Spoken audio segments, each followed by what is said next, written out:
ठीक है।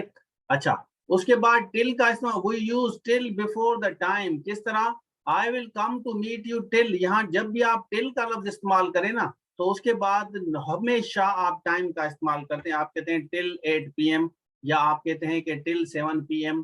समझ आ रहा है या नहीं आ रहा? तो टिल का लफ्ज अगर इस्तेमाल करता है तो टिल के बाद कोई ना कोई आप टाइम दे, तो ये कॉन्सेप्ट आपका बिल्कुल सही होगा। बिल्कुल सही तरीके से मैं चीजें आपको क्लियर कराता जा रहा हूँ, जैसे कल आपका कोई सवाल ना हो।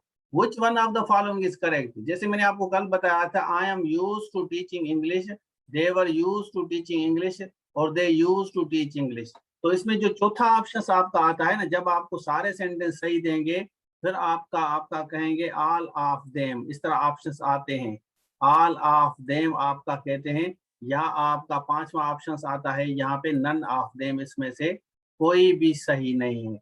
तो ये वाले sentence I am use to, ये बिल्कुल 100% सही है, ये भी आपका सही है और ये भी आपका 100% सही है। चलें, अब यहाँ पे देखें, मैं आपको बता रहा हूँ, जैसे मैंने कल हमने डिस्कस किया था, ही इज यूज टू तो हम इंग फॉर्म लगाते हैं, ही वाज यूज टू भी हम इंग फॉर्म लगाते हैं, और अगर आपका इस तरह आ जाए तो ही यूज टू आप सिंपल पास कहते हैं कि ही यूज टू टीच इंग्लिश।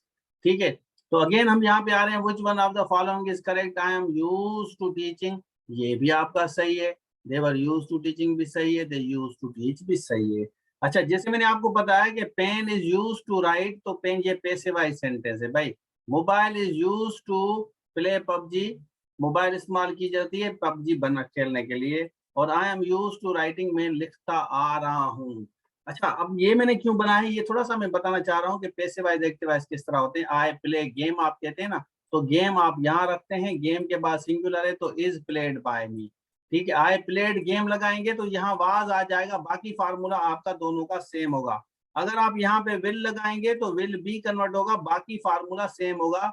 ये आपका पैसिव वॉइस है, ये आपका पैसिव वॉइस है, ये आपका पैसिव वॉइस है, बाकी ये वाले एक्टिव वॉइस है।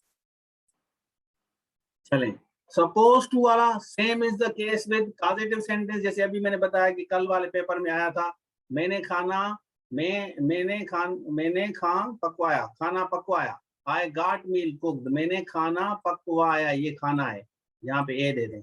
मैंने खाना, ये वाला जो है ना, ये यहाँ पे आप डाल दें, मैंने खाना पकवाया। अब पहले आप कहते हैं आई कुक मील, मैं खाना पकाता हूँ या पकाती हूँ। हाँ, she didn't make the ad, बिल्कुल।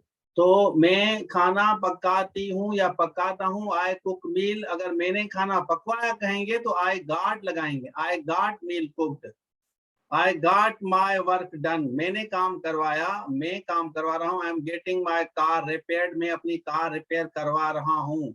या I have got my essay checked, मैं अपना एसे चेक करवा चुका हूँ। तो या आप कहेंगे I will get a car purchase bot by my brother, या इसको इस तरह लिख सकते हैं। ठीक है, या आप कहेंगे I will get my brother to buy a car, ये भी आपका सही है। या आप कहेंगे I am getting my brother to buy a car. अब इसमें थोड़ा सा मैं आपको आइडिया दूं, इसका देखें, सबसे पहले आप देखें, यह मैंने लिखा है कि सब्जेक्ट यहाँ पे लिखा हैव रखा, तो गॉट रखा, माय ऐसे चेक्ड। अगर ये ऐसे आपका यहाँ पे आते हैं और उसके बाद ये पैसिव में आ जाएगा। यहाँ पे माय बाय ब्रदर मैंने लिखा है, आई will get my car bot by my brother. अगर सपोज कि ये वाला जो ब्रदर है इसको हम पहले ले आते हैं, जैसे नीचे वाले सेंटेंस में आई विल गेट माय ब्रदर, अगर आपका ब्रदर पहले आएगा तो ये वाला टू बाय में कन्वर्ट हो जाएगा। अगर इसको एंड में रखेंगे तो ये थर्ड फॉर्म में आएगा, I will get a car purchase या बॉट बाय माय ब्रदर।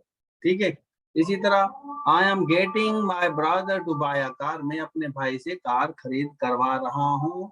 या मैंने अम्मी से खाना पकवाता हूँ, मैं अम्मी से खाना पकवाता हूँ। I get my mom cook meal, या I get meal cook by my mom.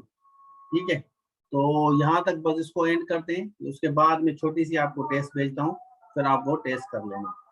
ठीक है, चलें, I am suppose to teach English, ये मैंने आपको बताया था, I am suppose to, he suppose to, you are, इसके साथ तीन चीजों का जहन में रखना है, बस बाकी को छोड़ें। या तो आप एम रखें, इज रखें, वाज रखें, या आप वाज यहाँ पे रख सकते हैं, यहाँ पे वाज रख सकते हैं, ये वाज रखेंगे, या आप वर रखेंगे, लेकिन कभी भी ये वाला सेंटेंस मत बनाना। I suppose to teach English कभी नहीं होता। ठीक है, या आप एम लगाएंगे, तो यहाँ डी आएगा और फिर वर्ब की फर्स्ट फॉर्म चली जाएगी। यहाँ भी डी आएगा, वर्ब वालों की फर्स्ट फॉर्म चली जाएगी। यहाँ भी डी आएगा, ये फर्स्ट फॉर्म चली जाएगी। यहाँ डी आएगा, ये फर्स्ट फॉर्म में चली जाएंगी। इसी तरह वाज में भी सेम फार्मूला, इसमें भी सेम फार्मूला आएगा। ठीक है, चलें। Was I suppose to teach English, सवाल में इस तरह बना सकते हैं, he was suppose to teach English, you were suppose to teach, the work was, the work should be done. और सपोज का शुड के साथ भी आप अमल दखल कर सकते हैं, दोनों की मीनिंग सेम होती है, इतना फर्क नहीं है। आई will get this work done, बिल्कुल सही लिखा है 100%। You should do your work, should यहाँ पे रखेंगे तो सवाल ही होता है। ठीक है, तो अगर आप इसका सवाली बनाएंगे तो वाज एम ये पहले ले आएंगे, अगर इसका बनाएंगे तो इसके साथ शुड पहले ले आएंगे। ठीक है, तो ये इसका पैसिव वॉइस है, वर्क शुड बी डन। यहाँ तक मेरे ख्याल में ठीक है। तो अभी अगर कहें तो मैं अभी टेस्ट अभी भेजूं या 5 मिनट 10 मिनट के बाद, शाबाश, जैसे आप कहें, अभी भेजूं? चलें, ठीक है, ओके। नमाज के बाद, चलें नमाज के बाद मैं भेजता हूँ आपका 7:10 पर। ठीक है, नमाज पढ़ लें, 7:10 पर करते हैं। थैंक यू सो मच, अल्लाह हाफिज। हो और IBS TS हो, BPS 5 to 15, municipal town officer हो, आपका लेक्चरर हो, एसे राइटिंग हो, प्रिसी राइटिंग हो, या जूम लाइव क्लासेस इंग्लिश के लेने, तो आप इस नंबर पर